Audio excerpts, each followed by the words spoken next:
Rep. Alexandria Ocasio-Cortez said that she and other congressional Democrats will go through with plans to visit a migrant detention facility on Monday after a news report revealed that a group of Customs and Border Patrol agents talked about harming and sexually assaulting members of the contingent. I also want to add in, it's not in the story, there have already been thousands of allegations of sexual assault and rape. Yeah. So there's that.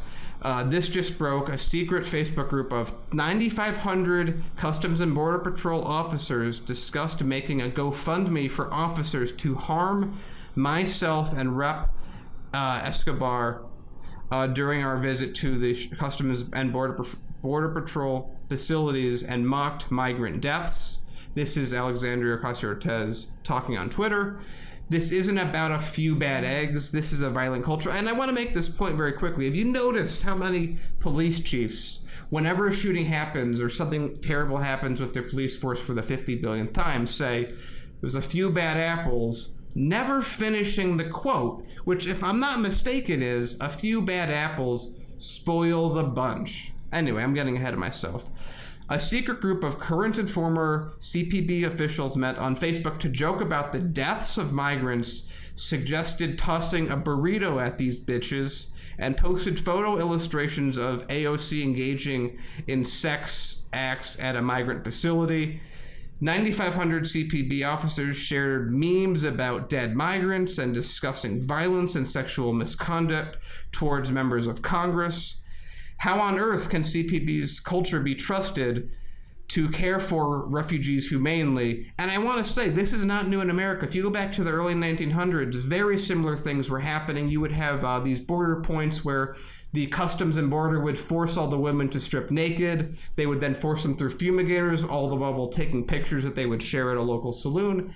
This is just on a bigger scale. This is we have the Chinese Exclusion Act. We have the internment of Japanese Americans. This is just the latest reiteration of the same kind of acts that goes in the direction it's going. Anyway, I have no plans to change my itinerary and will visit the station today. That is AOC talking. The group, which is known as I'm 1015, which is Border Patrol code for aliens in custody, was started in 2016. I wonder if there's anything meaningful that happened, in a few months, like a new president or something. I don't know. That includes 9,500 members. Facebook postings revealed, and remember, Facebook didn't take this down. They've taken down Black Lives Matter protests. They've taken down Palestinian pages that have the audacity to ask for humanitarian aid, but this is perfectly fine to have. It shows ugly comments about the lawmakers' visit to the border facilities, disturbing memes of Ocasio-Cortez performing sex, including one which President Trump is pushing her head toward his crotch. There should be no photo ops for these scum buckets. And then this is, of course, these virtuous Border Patrol agents talking about AOC. This is how these things happen. If you dehumanize a group of people for long enough, and then you give people who, and we've done stories before how the Border Patrol was running out of people to hire that were qualified, so they just lowered their standard to anyone. We already know of white supremacists who are already part of the police, and the FBI was tracking it under Obama, but then Trump got into office and that entire thing got canceled, so now no one has any idea what's being tracked. We saw AOC recently ask the FBI director why white supremacists are not counted as terrorist groups, and him basically saying it's because they don't believe in Allah and it's like an outside. Yet the same FBI just about a week ago declared Antifa a terrorist organization. This is what authoritarian, the seeds of it look like, the roots of it look like. This is what ICE looks like when you have an organization like that answers directly to the president. This is what happens with Border Patrol when they don't have to follow everything, when people are treated as subhumans, where you can just rape a preteen or whatever and no one cares because they're not citizens and we don't care about citizens. When the Democratic Party refuses to stand up for dreamers, and the Democratic Party refuses to put their neck out for these people because, they're not legal, so they're not voters. And all we really care about them is that they contribute to the GDP, and that's not big enough to fight over. This is where we're at as a country. This is where we're at right now, and it has been a path marked with an ever-increasing amount of blood and suffering. And we did another story recently how these kids that are there are now just traumatized. Good fucking job, America. You did it. Melanie. This is what happens when you restrict. This is what happens when you institutionalize people. This is what happens when you imprison them, and you get what kind of person is going to. You have to consider what kind of person becomes a guard in these situations. They're oftentimes not being treated all that well themselves. So you've got this blowback that results, and you have these resentments, and perhaps a defense mechanism as well. I mean, if you realize that you're doing something that's unjust, you might end up feeling a bit defensive about it. And how does that express itself? Well, with disgusting memes and hostility and threats, not justifying any of that.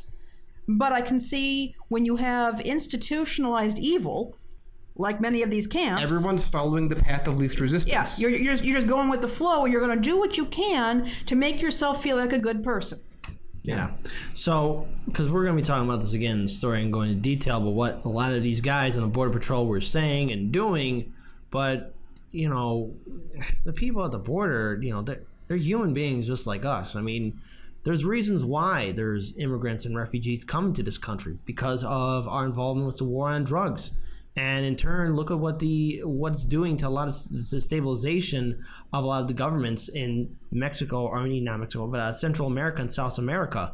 You have, a lot of these cartels, taking up arms against their government. There's civil war, there's massive shootouts, there's war zones happening, and, just people who are just trying to live their lives to the fullest don't want to raise their kids in a war zone or in an area where there are various gangs fighting each other for control, or where the government itself is, doing a massive police raid across communities. People are going to want to go to someplace safe, and then when they come here to the United States, this bastion of liberty and freedom, then all of a sudden, guess what? They're treated to more inhumane treatment, and they're treated, like animals. And look, I can't predict the future. I'm never going to do that. But with a lot of empires that have come before us, the same kind of measures that the United States is doing, one day, there might be one day, I don't know when it will happen, where we will need help. And Americans could be probably escaping this country, maybe due to some sort of severe climate change or something else happening that's devastating the country. We will one day need help. Will there be countries that will be so open and kind to help us? Because how we treat people now is how people will remember us. And let's remember that there are young children also being impacted by this. And they too will not forget how they were treated.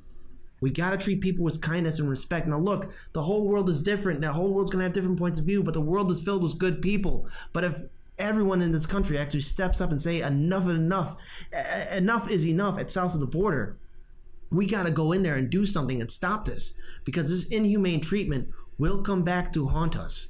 And I don't know if we can pay the price. I also want to add that this isn't just something that to kind of go with Lainey's point, that just happened just now. This was the Patriot Act and the surrounding bills that were passed after 9/11 that manifested into ICE, that Bush made a small little contingency group that Obama then took and made into a massive organization. And all this time there were progressives saying, hey, you're not putting rules in place. You're not safeguarding these organizations against corruption and greed. You're not making sure they can't abuse people. And that entire time when Obama was president, when Bush was president, people said, shut up, we have this under control. Yeah, well, this is the cost of the regular status quo with their unlimited power, with their used to people that they already control, using it in the way they want. And this is Trump using it in the way he wants. There's something else too. Norman Keenan, before you actually deleted it, you said what goes around comes around, and that is very true. But also I want to shout out to Kim Harden, who said black folks have been going through the imprisonments and separations from families for decades. And when you take a step back, let's also take accountability for the massive genocide that happened to the Native American nations during the early days of the founding of the Republic. I mean, it's been going on for a very long time. The foundation of America itself is blood. And of course, there's always that historic romantic version that we want to tell, that this has always been a free nation and free state, but in reality we have a lot of flaws in this country, and a lot of people, men, women, people of color, have been impacted by a lot of harsh and devastating policies, and we as a country have to be better, and we should be better, and it's going to require all of us to step up and do the right thing. And you know what, this is why this 2020 election cycle is going to be so important. It's going to require all of us to work together to stop the madness. You know, I do want to say one other thing. I've been following the reporting on the southern border crisis. And some people have actually stepped up and said, look, it's U.S. policy that has caused the destabilization in many Central American countries that has resulted in the gang violence and that sort of thing. And of course, that is, you know, a left talking point. And of course, you have the right-wing talking point as well. They just want to, they're economic migrants. But there's another factor that's arising here, and that is, for example, the prices of coffee, from what I've been reading, have been dropping, that are making coffee farming less profitable. So because of climate change. And if this is the case, if this is what's happening, where people cannot even earn a living due to climate change, which is not something that can be dealt with by changing foreign policy or admitting the wrongs of the CIA, this is taking us into a completely different arena. Yeah. And this is going to mean that this is not going to stop soon at all. It's probably going to increase as it becomes more difficult for people to farm profitable crops in these areas. So this is something that, this is a very long emergency.